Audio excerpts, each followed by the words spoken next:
rise again. Behold, the first edict.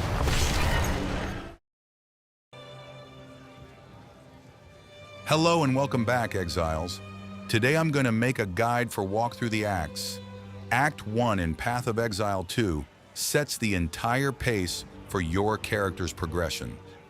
If you don't know the exact zone connections, where the guaranteed league rewards hide, or which optional side dungeons are actually mandatory for your build, you are wasting hours of time.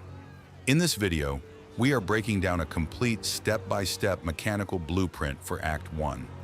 I'm going to guide you through the optimal zone order, show you exactly how to secure early skill gems, and point out the hidden stat buffs you cannot afford to skip. Let's hit the ground running. What? The witch is escaping! Kill her!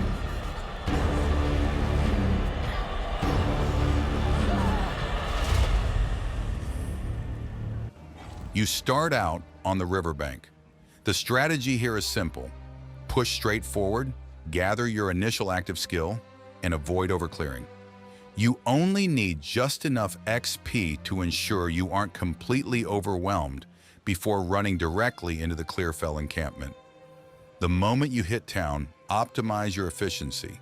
Talk to the NPC to turn in your starting objective and unlock your basic town functions. Do a quick vendor check for any immediate weapon base or attribute upgrades, then exit into the next zone. Do not linger. From town, head straight into CLEARFELL.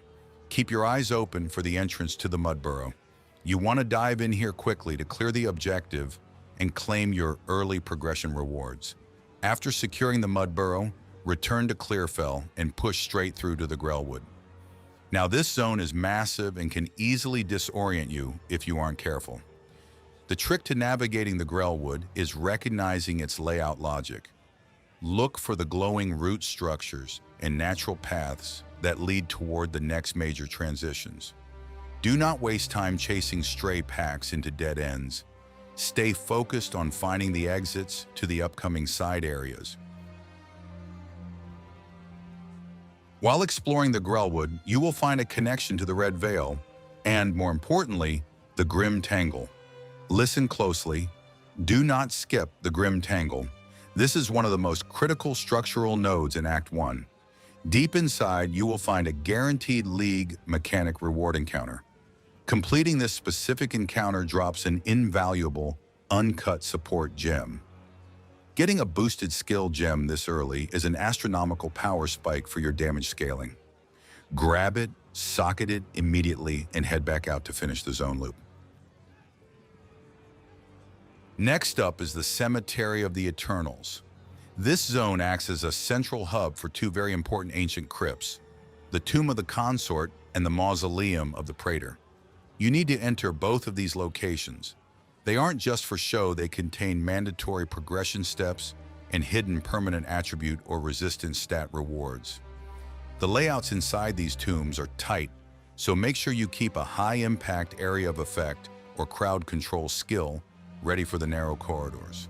Clear out the guardians, claim your permanent bonuses, and step right back out into the graveyard to hunt for the exit to the hunting fields.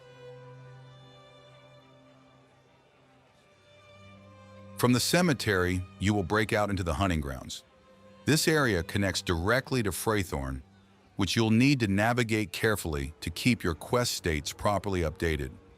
Once you pass the hunting thresholds, you have a choice in routing, but the most efficient path leads you straight into the Ogham farmlands. There are two major activities here that give you a massive boost for the early game. First, locate the entrance to FREYTHORN and hunt down the zone boss, the King in the Mists. Not only does this introduce you to the ritual mechanic, but killing the boss guarantees an uncut spirit gem and a permanent boost of plus 30 spirit. Once finished, return to the hunting grounds and seek out the Crowbell. This area boss features a dangerous 3-phase fight, but putting him down guarantees a skill book worth 2 skill points. Finally, as you clear through the Ogham farmlands, keep an eye out for Una's loot. Pick it up and return it to Una to secure another skill book for an additional 2 skill points. That is 4 free skill points and a massive spirit buff locked down before we even touch town. The farmlands open up directly into Ogham village. This subzone is heavily populated with hostile mobs. While in the village, be on the lookout for Renly's tools hidden away in the back alleys and side roads. Finding his workshop and bringing his tools back permanently unlocks your salvage bench town function. Before you leave, track down and kill the executioner. Talk to Lytus afterward to claim a free uncut skill gem and unlock the way forward. This leads you straight to the Manor Ramparts. When you first enter this zone, be aware of its strict, static U-shaped pattern. Because it's a fixed route, it plays out the exact same way every single time you run it. Follow the U-shaped loop. If the area opens up to the bottom left southwest, the entrance to the manor will always be sitting in the north or northeast. Also look out for the gallows along the way. Clicking the hanging body grants you a free level 1 uncut support gem. We finally reached the ultimate finale of Act 1, Ogham Manor. The moment you step onto the first floor, your priority is to hunt down and kill Candlemas. Doing so guarantees a permanent reward of plus 20 maximum life. The rest of Ogham Manor is a multi-tier zone designed to test your gear scaling.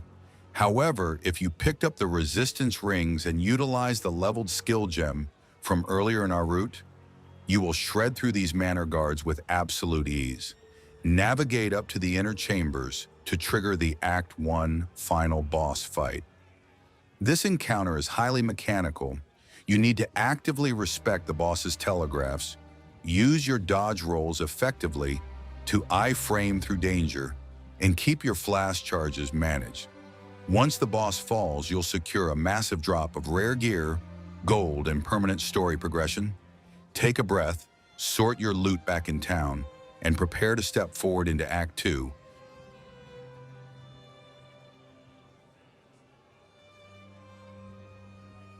And that is how you flawlessly map out and execute Act 1 without missing a single shred of permanent character power. If this step-by-step structural blueprint helped you optimize your leveling path, make sure to smash that like button and subscribe to the channel, because we are covering the rest of the campaign acts next. If you want to support the channel directly, check out our Patreon linked below. Let me know in the comments how fast your Act 1 run went, and I'll see you in the next video. Stay safe out there, exiles.